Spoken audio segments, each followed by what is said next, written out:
وبركاته.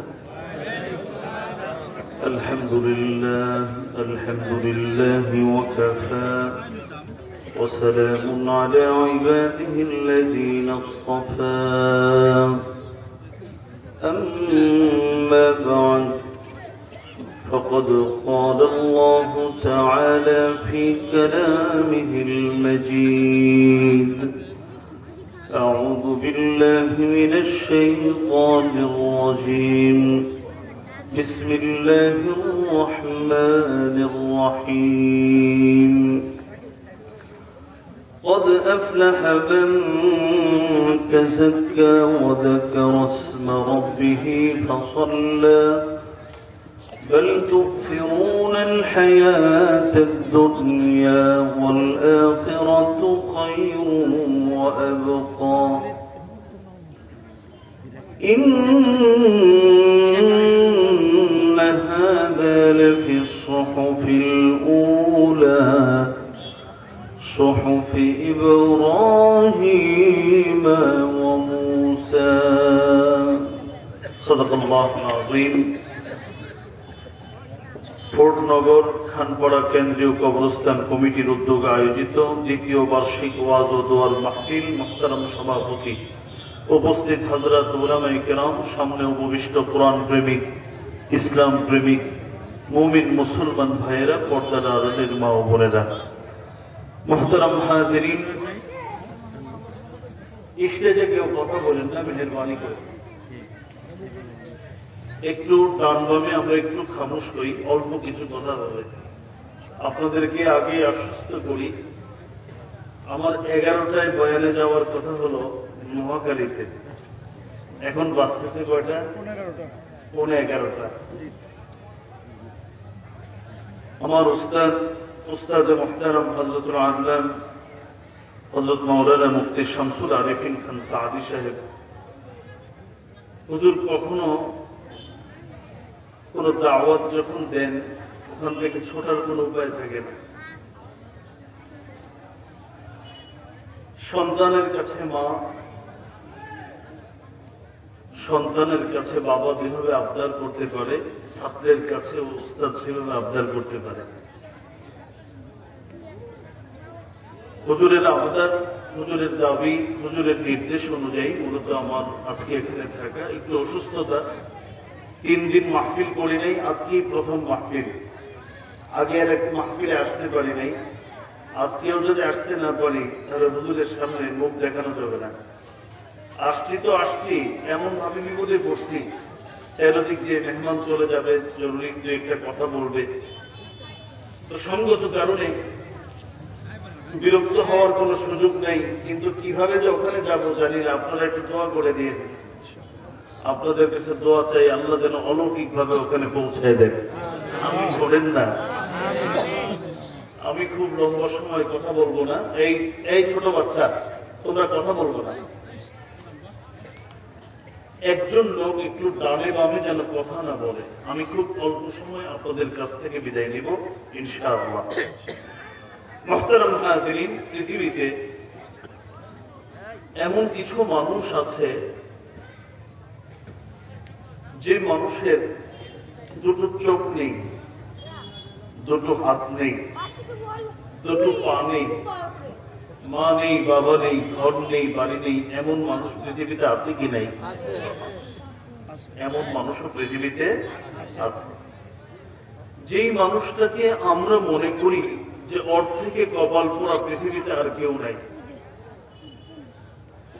আমার আল্লাহ বলেন ওই মানুষটাকে আমি যা দিয়েছি 80 বছরের হায়াত, 80 বছর পর্যন্ত শুধু সে ব্যক্তি যদি আমার নিয়ামতগুলো একটি একটি করে গণনা করে, শুকরিয়া আদায় বহুত দূরের কথা, একটি একটি করে গণনা করে তার 80 বছরের হায়াত শেষ হবে। কিন্তু যেই লোকটাকে আমি আপনি মনে করছি পৃথিবীতে সব থেকে কপাল পোড়া, ওই লোকটা সম্পর্কে আমার আল্লাহ বলেন সে ব্যক্তি আমার নিয়ামতগুলো গুনেও শেষ করতে পারবে না, 80 বছরের হায়াত তার শেষ হয়ে যাবে।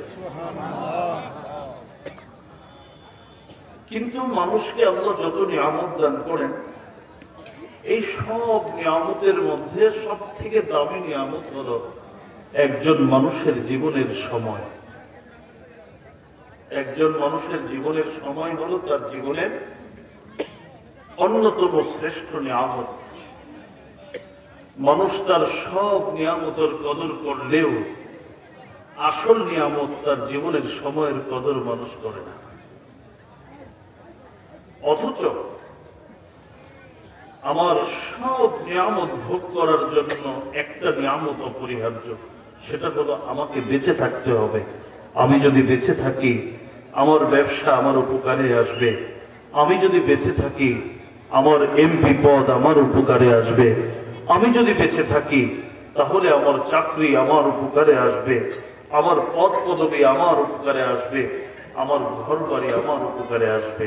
আর যদি আমি মরে যাই তাহলে এগুলো আমার কোনো কাজে আসবে না। একটু জায়গার মধ্যে আপনারা কথা বলেন না। আমার দিকে তাকান, অনেক বড় কথা আমাকে সংক্ষেপে বলতে হবে। উদাহরণস্বরূপ আমাদের বর্তমান দেশের যিনি রাষ্ট্রের সর্বোচ্চ পর্যায়ে আছেন প্রফেসর ডক্টর মোহাম্মদ ইউনূস, তিনি উপদেষ্টা পরিষদের প্রধান। এই পদ অত্যন্ত সম্মান এবং মর্যাদার পদ, কিন্তু লোকটা যদি মরে যায় তাহলে এই পদ দিয়ে তার কোনো কাজে আসবে? জোরে বলেন, সবাই বলেন।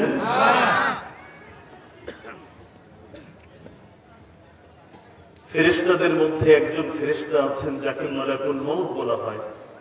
সাধারণ মানুষ তাকে আজরাইল বলে, আসলে হাদিসের ভাষায় তার নাম হলো মালাকুল মউত। এই মালাকুল মউত তো ঘুষ খায় না, মালাকুল মউত ঘুষ খায় না। আমি মাঝে মধ্যে চিন্তা করি, মালাকুল মউত যদি ঘুষ খাইত তাহলে এই পৃথিবীর যত বড় বড় ব্যবসায়ীরা আছে লং টাইম বেঁচে থাকতো। বিল গেটসের কাছে গেলে বলতো, নাও 1 বিলিয়ন টাকা দিয়ে দিলাম, 20 বছরের হায়াত বাড়ায় দাও। ঠিক না বেঠিক? তো মালাকুল মউত কি খায় না? ঘুষ খায় না। যদি আজকে রাত্রে প্রফেসর ডক্টর মোহাম্মদ ইউনূসের কাছে গিয়ে বলে, এই প্রফেসর সাহেব, একদিকে আপনার ফাইল রেডি হয়ে গেছে, যদি আপনি বেঁচে থাকতে চান 1 বছর আপনাকে বাঁচিয়ে রাখবো, কিন্তু আপনার কিন্তু প্রধান উপদেষ্টার পদ থাকবে না। আপনার যত সহায় সম্পদ আছে, এমনকি আপনার নোবেল জয় যে করেছেন সেটা পর্যন্ত আমাকে দিয়ে দিতে হবে, বিনিময়ে আপনি 1 বছর বেঁচে থাকতে পারবেন।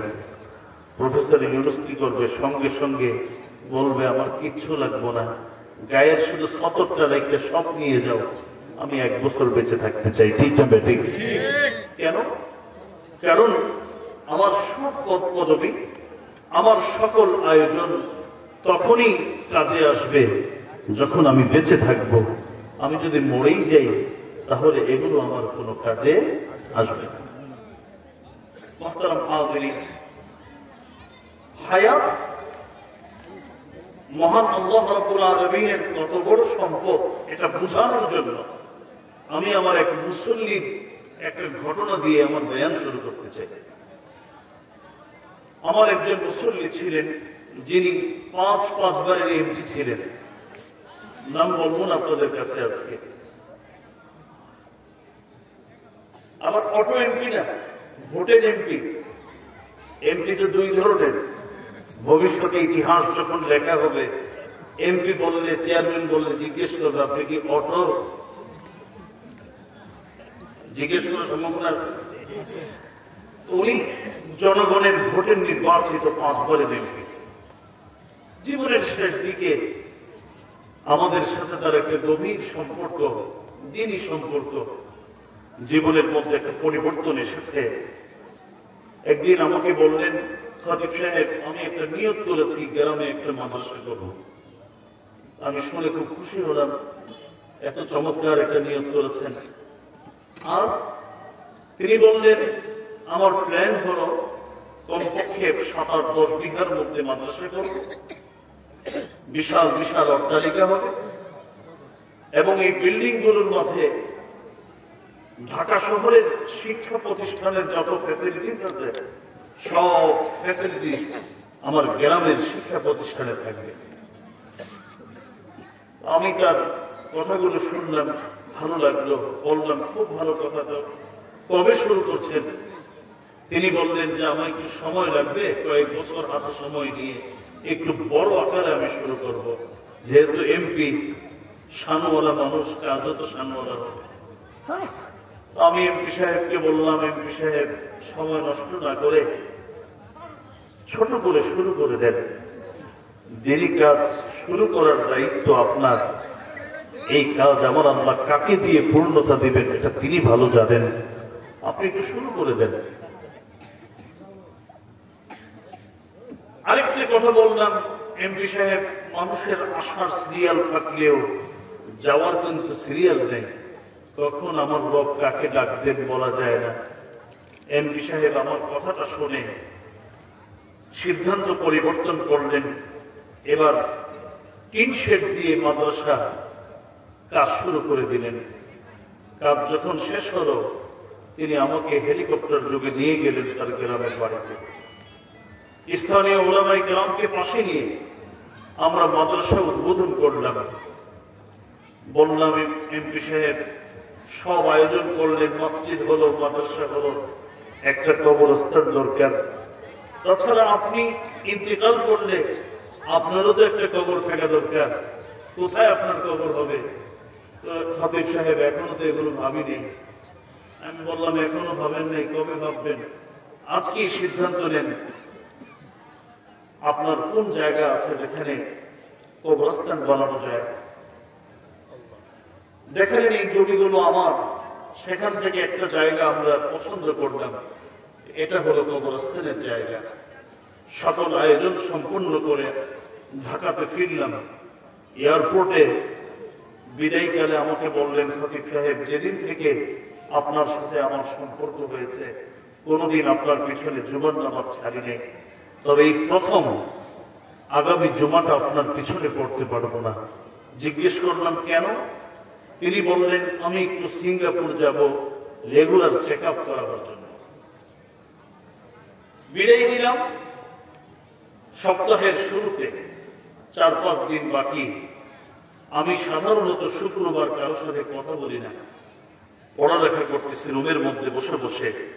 হঠাৎ করে অনেকক্ষণ পরে যখন মাথা উঠালাম, দেখি আমার বাম পাশে ওই এমপি সাহেবের ভাগিনা, যিনি এখন সম্ভবত সচিব, আগে জয়েন্ট সেক্রেটারি ছিল, তিনি বসে বসে কান্না করছেন। জিজ্ঞেস করলাম, কেন কান্না করছেন? তিনি বললেন, আপনার মুসল্লি আমার মামা, তিনি তো ক্যান্সারে আক্রান্ত হয়েছে। বললাম, কি বলেন আপনি? এত সুস্থ মানুষ, কোন সিমটম তো, অসুস্থতার কোন সিমটম তার মাঝে ছিল না, ক্যান্সারে আক্রান্ত। তিনি আমাকে বললেন, শুধু ক্যান্সারে আক্রান্ত নয়, লাস্ট স্টেজে চলে গেছে, এখনই তার চিকিৎসা শুরু হয়েছে, দেশ বিদেশের ডাক্তাররা চিকিৎসা শুরু করেছে। আমি বললাম, আসলে কথা পারছিলাম না, কারণ আমাদের সাথে আপনাদের যে সম্পর্কটা, এই সম্পর্কটা বিয়ে বাড়ির সম্পর্ক না, এই সম্পর্কটা পৃথিবীর ব্যবসার সম্পর্ক না। আপনাদের সাথে আমাদের সম্পর্কটা হলো ইমানি সম্পর্ক, আপনাদের সাথে আমাদের সম্পর্কটা হলো কোরআনের সম্পর্ক, আপনাদের সাথে আমাদের সম্পর্ক হলো নবীর হাদিসের সম্পর্ক। এর থেকে পবিত্র সম্পর্ক জমিনের উপরে, আসমানের নিচে আর কোনটা হতে পারে না। মুসল্লি অসুস্থ শোনার পরে বিশ্বাস করেন বড় কষ্ট হচ্ছিল।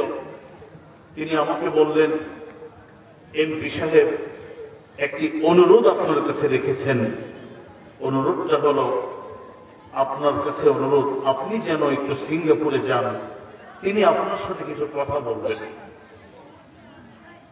পাসপোর্ট দিলাম ভিসা করাবার জন্য, ভিসা প্রসেসিং চলছে।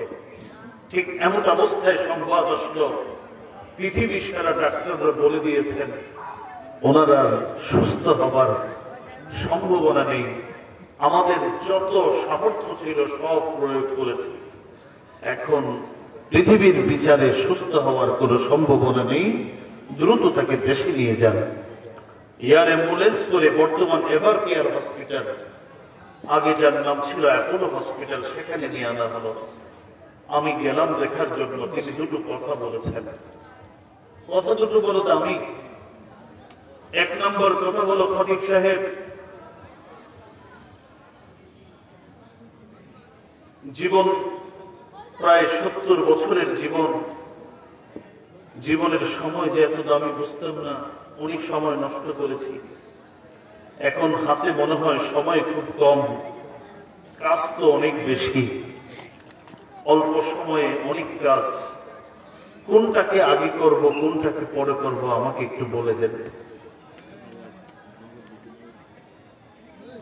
দুই নম্বর কথা হলো, খতিব সাহেব আমার বাড়ি বিবাড়িয়ার গ্রামের বাজারে এমন অনেক কিছু পাওয়া যায় না যেটা শহরের বাজারে পাওয়া যায়, শহরের মার্কেটে পাওয়া যায়। শহরের মার্কেটে এমন অনেক কিছু আছে যেটা পাওয়া যায় না, যেটা ঢাকা শহরের মার্কেটে পাওয়া যায়। ঢাকা শহরের মার্কেটে এমন অনেক পণ্য আছে যেগুলো পাওয়া যায় না, এটা বিদেশে পাওয়া যায়, ইন্ডিয়ায় পাওয়া যায়, পাকিস্তানে পাওয়া যায়। এমন অনেক পণ্য আছে এখানে পাওয়া যায় না, আরবে পাওয়া যায়, মিডল ইস্টে পাওয়া যায়। এমন অনেক জিনিস আছে যেটা মিডল ইস্টে পাওয়া যায় না, ইউরোপ আমেরিকায় পাওয়া যায়। খতিব সাহেব আমি প্রায় 100 দেশ ভ্রমণ করেছি। পৃথিবীর এমন বড় বড় মার্কেট নেই যেগুলো আমি দেখিনি, সব মার্কেট ভিজিট করেছি। বহু কিছু মার্কেটে বিক্রি হয়, তবে আমার জানা মতে এমন কোন মার্কেট খুঁজে পেলাম না যে মার্কেটের মধ্যে মানুষের হায়াত বিক্রি হয়। এমন কোন মার্কেট পাইনি যে মার্কেটে মানুষের হায়াত বিক্রি হয়। খতিব সাহেব আপনি তো বিভিন্ন দেশে গিয়েছেন, আপনি কি কোথাও দেখেছেন হায়াত বিক্রি হয়? আমি আসলে তার এই কথাগুলো শুনছিলাম, আর আমি নিজেকে প্রশ্ন করছিলাম, আসলেই তো পৃথিবীর কোন মার্কেটে তো হায়াত বিক্রি হয় না। এমপি সাহেব বললেন, খতিব সাহেব আমাকে মানুষ বুঝায় আমি সুস্থ হয়ে যাব, আমি কি ছোট বাচ্চা? আমি তো বুঝতেছি আমি খুব অল্প সময় পরেই আমার গন্তব্য হবে এই মাটির নিচ কবর। সুতরাং খতিব সাহেব এখন যদি 1টি বছর কিনে ব্যবহার করার সুযোগ থাকত, আমি এমপি 500 কোটি টাকা দিয়ে আমি 1টা বছর হায়াত কিনতাম।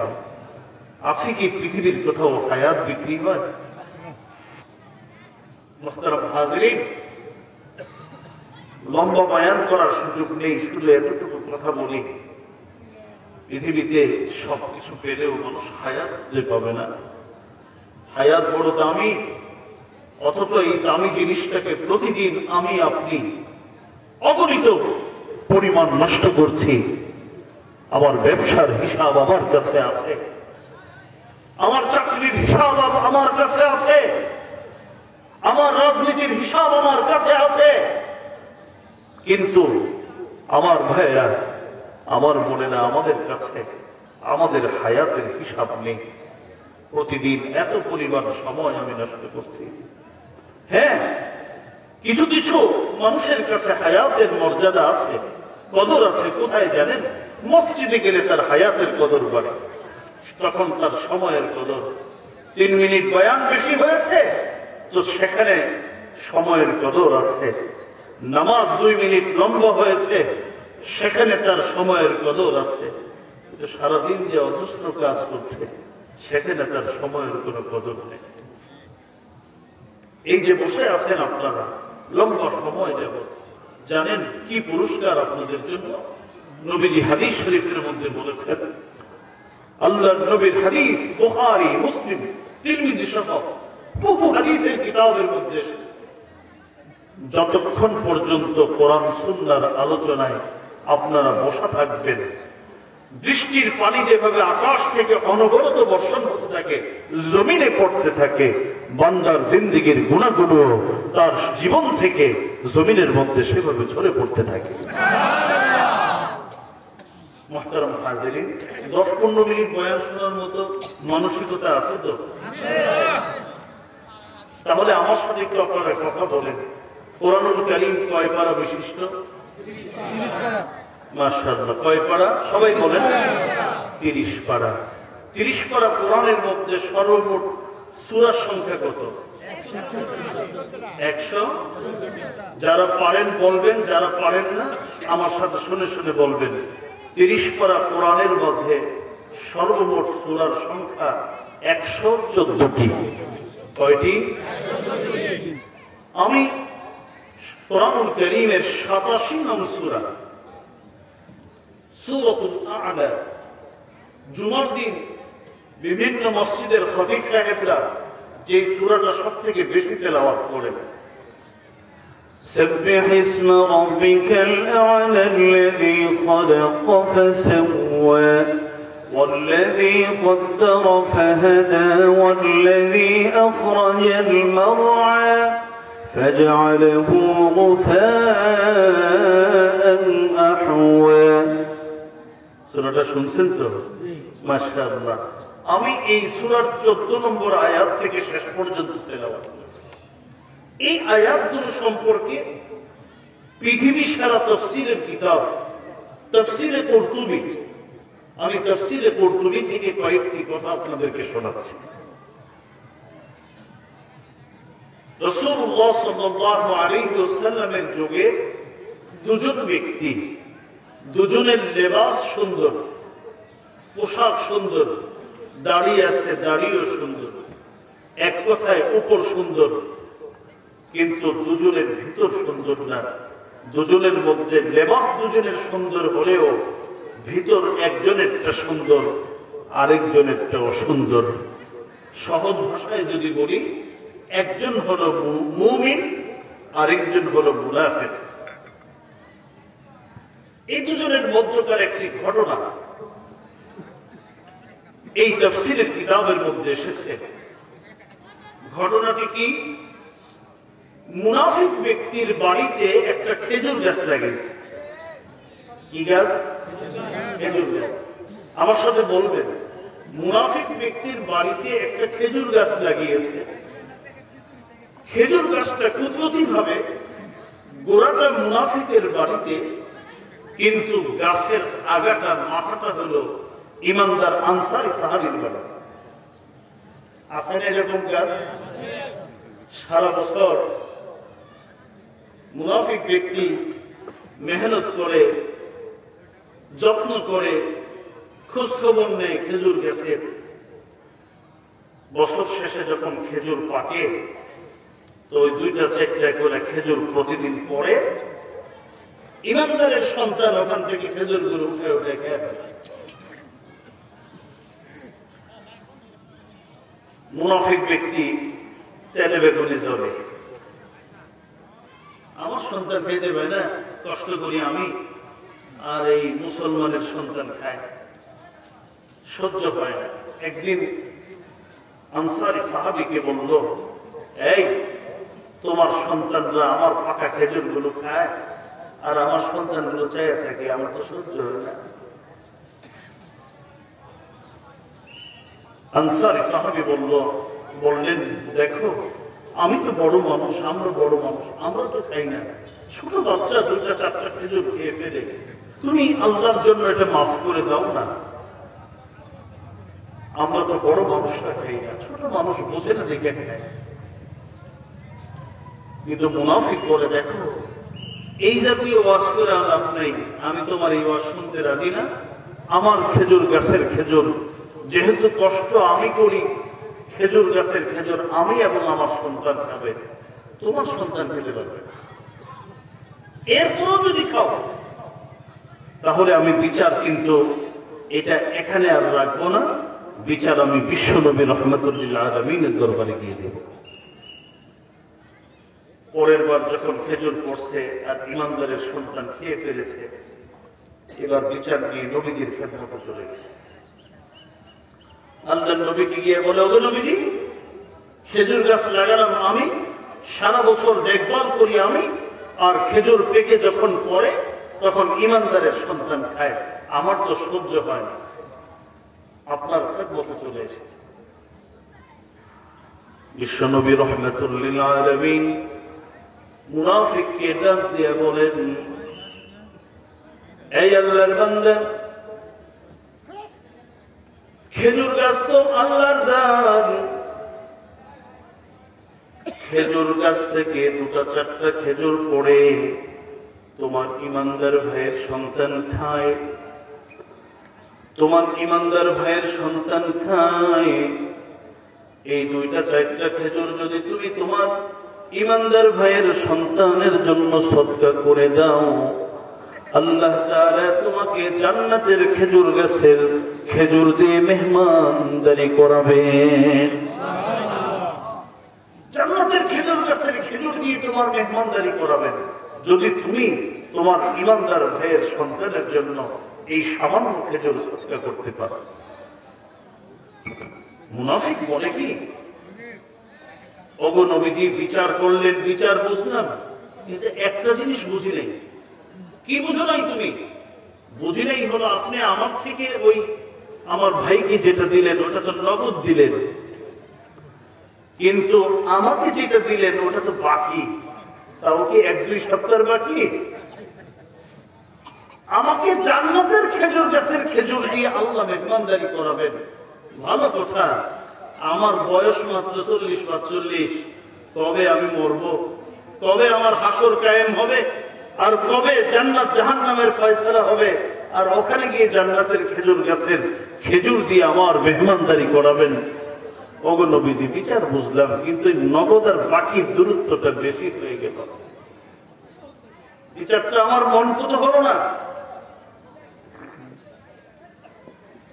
মুহতারাম হাজিরিন, নবীর পাশে নবীর একজন সাহাবী বসেছিলেন, নাম তার হযরত ওসমান রাদিয়াল্লাহু তাআলা আনহু। হযরত ওসমান রাদিয়াল্লাহু তাআলা আনহু নবীর বিচার মানে না, নবীর সাহাবী এটা বরদাস্ত করতে পারেন না।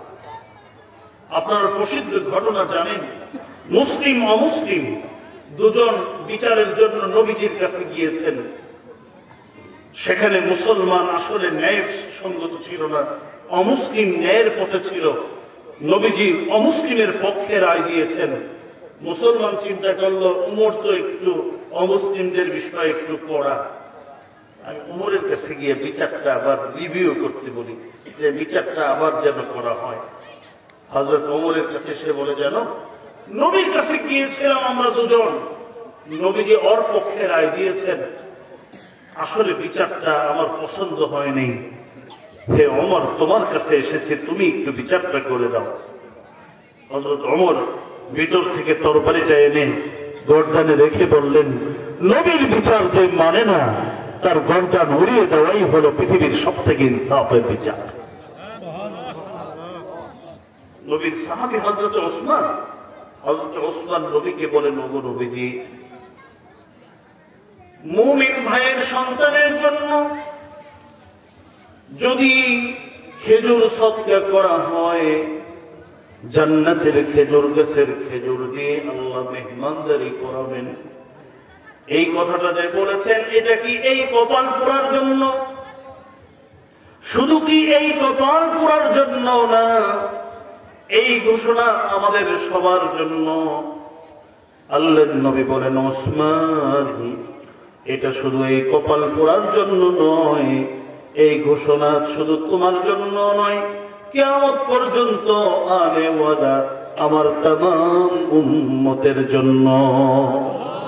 হযরত ওসমান বলেন, এবার আর সময় নিলেন না, বললেন, এই দুশমন, এই আল্লাহর দুশমন, হে নবীর দুশমন, হে মুসলমানের দুশমন, হে আমি ওসমানের জানের দুশমন, আমি তোমার খেজুরের মূল্য কত জানার আমার দরকার নেই, খেজুর গাছের মূল্য আমার জানার দরকার নেই। আমি তোমার কাছে জানতে চাই তোমার পুরা বাড়িটার দাম কত, পুরা বাড়ির দামটা আমাকে বলো।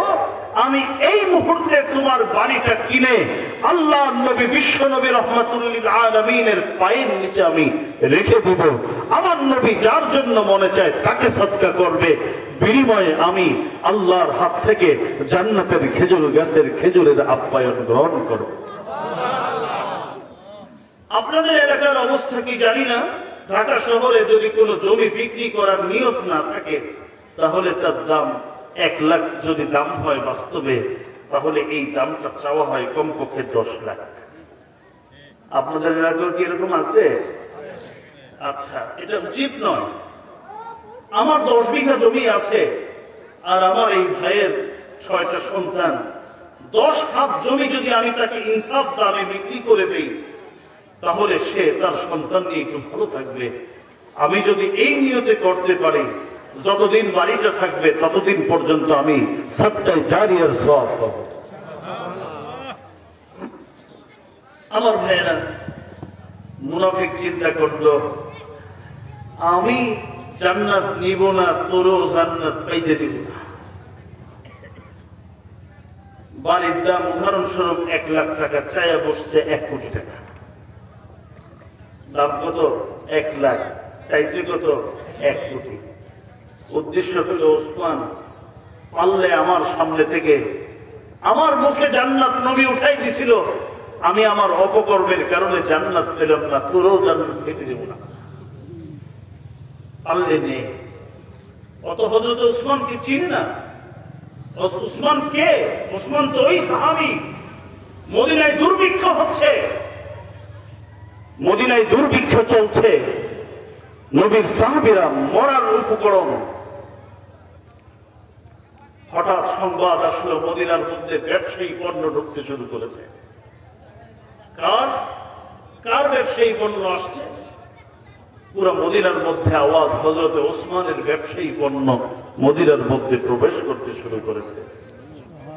মদিনার ব্যবসায়ীরা খুশি, কোন মুনাফিকের সম্পদ মদিনায় ঢুকতেছে না, ইহুদির সম্পদ না, নবীর সাহাবী ওসমানের সম্পদ ঢুকতেছে। মদিনার ব্যবসায়ীরা আনন্দে আত্মহারা। সকালবেলা ব্যবসায়ীরা কাফেলা ধরে, বিশাল ব্যবসায়ী কাফেলা হযরত ওসমানের বাড়িতে গিয়ে বললেন, ওসমান, ব্যবসায়ী পণ্য এসেছে আর মদিনার মানুষ না খেয়ে আছে, তোমার কাছ থেকে আমরা ব্যবসায়ী পণ্য কিনতে এসেছি, বিক্রি করবা? হযরত ওসমান বলেন, ব্যবসার জন্যই তো এনেছি, দাম বলো, কত দাম দিবা? মদিনার ব্যবসায়ীরা বলে, যেটা 1 দিরহাম দিয়ে কিনে এনেছেন এটা আমরা 2 দিরহাম দিয়ে আপনার কাছ থেকে কিনব। হযরত ওসমান বলেন, না, আরো বড় পার্টি আমার হাতে আছে তো। তার বললেন, যেটা 1 দিরহাম দিয়ে কিনেছেন সেটা আমরা 3 দিরহাম দিয়ে কিনব, অর্থাৎ 2 ডবল প্রফিট দিব। হযরত ওসমান বলেন, আরো বেশি প্রফিট দিয়ে কিনার তো আমার হাতে আছে। এবার মদিনার ব্যবসায়ীরা বলেন, যেটা 1 দিরহাম দিয়ে কিনেছেন সেটা আমরা 6 দিরহাম দিয়ে কিনবো, অর্থাৎ 5 ডবল লাভ প্রফিট আপনাকে দিব, তারপরও ব্যবসায়ী পণ্যগুলো আমাদের কাছে বিক্রি করুন। হযরত ওসমান বলেন, এর থেকেও বড় পার্টি আমার হাতে আছে। মদিনার ব্যবসায়ীরা সেদিন বলেছিল, ওসমান, আল্লাহর নবী মাত্র কয়েক বছর আগে মারা গেছে, এখনই তোমার এত পরিবর্তন? মদিনার মানুষ না খেয়ে মারা যাচ্ছে, আর আজকে 1 দিরহামের মূল্য আমরা 6 দিরহাম দিয়ে ব্যবসায়ী পণ্য কিনতে চাচ্ছি, 5 গুণ লাভ দেওয়ার পরেও তুমি দিচ্ছ না, আমাদেরকে বাদ দিয়ে আজকে কার সাথে ব্যবসা করবা? সেদিন হযরত ওসমান বলেছিল, এই দুনিয়ার মদিনার ব্যবসায়ীরা, সারা জীবন তো তোমরা জমিনের ব্যবসায়ীদের সাথে ব্যবসা করেছ, আর আজকে আমি ওসমান আসমানের মালিক আল্লাহর সাথে ব্যবসা করব, কারণ তোমরা দিলে আমাকে 5 ডবল প্রফিট, আর আমার আল্লাহ তো শুরু করেন 10 ডবল থেকে। ওরা তো হযরত ওসমানকে চিনে না, এই জন্য মুনাফিক বলে দাম দিতে হবে এত বেশি। হযরত ওসমান আল্লাহর নবী বিশ্ব নবী রাহমাতুল লিল আলামিনকে ডাক দিয়া বলেন, ওগো নবীজি, আমি নগদ দুনিয়া এখন ছেড়ে দিব, বাকি জান্নাতের বিনিময়। ওগো নবীজি, জিজ্ঞেস করেন আমার অ্যাসেট সমূহের মধ্যে কোন অ্যাসেটটা তার পছন্দ হয়, জিজ্ঞেস করেন সে কোনটার বিনিময়ে তার বাগানটা দিবে। ওটা তো শয়তান কম না, মুনাফিক তো। ও বলে উসমানের একটা বাগান ছিল, যে বাগানের পানি পান করার জন্য তৎকালীন এই শ্রেণী সবাই মাতোয়ারা ছিল, পাগল পাড়া। যেই বাগান থেকে খেজুর খাওয়ার জন্য সবাই পাগল পাড়া। ওই দুষ্টটা বলে যে ওই বাগানটার বিনিময়ে আমার বাগান বাড়িটা বিক্রি করব। হযরত ওসমান সঙ্গে সঙ্গে চিৎকার করে বলেন, ওগো নবীজি, আপনি সাক্ষী হয়ে যান, আমি আমার ওই বাগানটা দিয়ে এই নগদ দুনিয়া আমি ছেড়ে দিলাম বাকি জান্নাতের আশায়। ও মুনাফিক তো বলেছিল যে আমি নগদ দুনিয়া বাকির বিনিময়ে ছাড়তে রাজি না, কিন্তু আমি নগদ দুনিয়া ছাড়ছি বাকি জান্নাতের আশায়। কারণ আমি এটা এই মুহূর্তে কিনে নিলাম, আপনার পায়ের সামনে রেখে দিলাম, আর আপনাকে সাক্ষী বানালাম। আপনি কাল কিয়ামতের ময়দানে আমার আল্লাহর কুদরতি হাত দিয়ে, যেদিন আল্লাহ হবেন মেজবান আর আমরা হব মেহমান, সেদিন আপনি বিশ্বনবী রাহমাতুল লিল আলামিন আমার আল্লাহর কুদরতি হাত দিয়ে আমার মেহমানদারির দায়িত্ব গ্রহণ করবেন। মুহতারাম হাজরিন, সময় তো অনেক অল্প। 11টায় যাওয়ার কথা ওখানে, সেখানে এখন সময় তো 11:30, এখানেই বেজে গেছে। আমি আর বেশি কথা বলবো না, শুধু এতটুকু কথা আপনাদেরকে বলতে চাই। দুইটা কথা আজকে বললাম আপনাদের খেদমতে, যদি আল্লাহ কোনদিন তৌফিক দেয় মন ভরে কথা শোনাবো। 1 নম্বর হলো, মানব জীবনের শ্রেষ্ঠ সম্পদ হলো আমার আপনার জীবনের সময়। কারণ সময় যদি না থাকে, আমার চাকরি, আমার ব্যবসা, আমার বিজনেস, আমার পদ পদবি, এগুলো কোনো কাজে আসবে না। সুতরাং ব্যবসার যেমন হিসাব থাকে, আমার জীবনের সময়গুলোর একটা হিসাব থাকা চাই, না হলে সময় নষ্ট হয়ে যাবে। আমার এক মনীষী বলেছেন, মানুষের জীবনের সময়টা হলো বরফ ব্যবসায়ীর মতো। বরফ ব্যবসায়ী মাথার মধ্যে যদি বরফ দিয়ে সকাল থেকে সন্ধ্যা পর্যন্ত যদি হাটে বরফ বিক্রি করলেও বরফ গলবে, বরফ বিক্রি না করলেও বরফ গলে যাবে। মানুষ সময়কে কাজে লাগালেও সময় তার শেষ হবে, কাজে লাগালেও সময় শেষ হবে, না লাগালেও সময় শেষ হবে। এটা হলো আপনাদের কাছে আমার প্রথম আলোচনা। আর 2 নম্বর আলোচনা হলো, মুনাফিকের একটা চরিত্র হলো শুধু নগদ চিন্তা করে। আজকে আমরা মুসলমান দাবি করি, কিন্তু আমাদের চরিত্র হয়ে গেছে আমরা সবসময় নগদ তালাশ করি। একজন মুমিনের চরিত্র হবে সবসময় সে বাকিতে বিশ্বাসী হবে, বাকিটাকে প্রাধান্য দিবে। কারণ আমার আল্লাহ বলেছেন আখিরাতটা হলো বাকি, ওটার 2টা গুণ আছে, ওটা স্থায়ী। আখিরাতটা স্থায়ী, দুনিয়াটা অস্থায়ী। আখিরাতটার মধ্যে কোনো স্বার্থ নাই, যা করবেন তাই পাবেন। দুনিয়ার জন্য যদি করেন কখনো বা কিছু পাবেন, কখনো বা কপাল খারাপ থাকলে সাথে অন্য কিছু পাওয়ার সম্ভাবনা আছে। দুনিয়ার জন্য মানুষ যা করে সব প্রতিদান ভালো পায়, কখনো দেখা যায় প্রতিদান পায়, কখনো পায় কিন্তু খারাপটা পায়। এটা আমাদের খারাপ ভাষায় বলে কি জানেননি? আমাদের এক মুরব্বী, ওনার কাছে একজন ঋণ চাইতে গেছে, টাকা চাইতে গেছে। তো উনি টাকা দিচ্ছেন, তো টাকা দেওয়ার সাথে সাথে আবার এক্সট্রা কিছু টাকা দিচ্ছেন। তো বলছেন এক্সট্রা টাকা কেন? তো এক্সট্রা টাকাটা হলো বাঁশ কেনার জন্য। কি কেনার জন্য? কারণ উপকার করলে আবার কি দিতে হয়? বাঁশ দেওয়া লাগে না? তো উনি বললেন, তুমি যখন এই যে উপকার করলাম, ভবিষ্যতে তো আমার একটা বাঁশ দিবা, তো ওই বাঁশ দেওয়ার সময় বাঁশ পাবা কোথায়? এই জন্য অগ্রিম বাঁশ কেনার টাকাটা দিয়ে দিলাম।